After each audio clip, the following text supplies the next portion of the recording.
There was one final stat that really stood out for me that I think everyone should really pay attention to, is that nearly half of all fandom is made by the time you are 14 years old.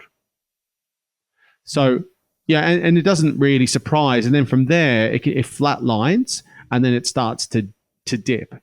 But you think about that, then you think about the responsibility and the way content's created now, and then the importance of grassroots in driving fandom.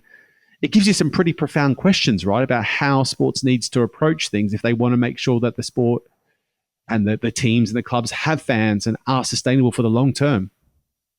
It's an interesting point. I think we often just credit what geographical region do we grow, who are parents a fan of, and I'm sure that definitely feeds into that. But like, I start to think of like, been a Bengals fan before I was 14, been a Cincinnati Reds fan before I was 14. Really, the only thing that I've picked up as new fandom is English football, but I had a pretty a dramatic change in life going from living in the US to the UK, where like it just became a significant part of my life. But I've also said, I'm not a golf fan. I'm not a tennis fan.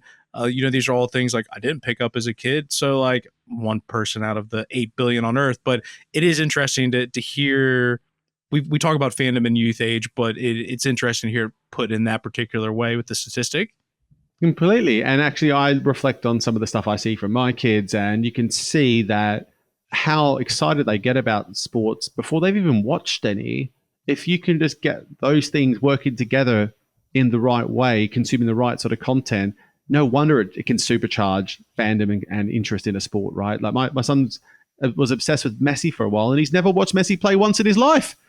Yeah, it's just because he's just friends of them are talking about it. He's heard the name mentioned a few times, and fandom can just be so supercharged at that young age. So that was just an interesting number.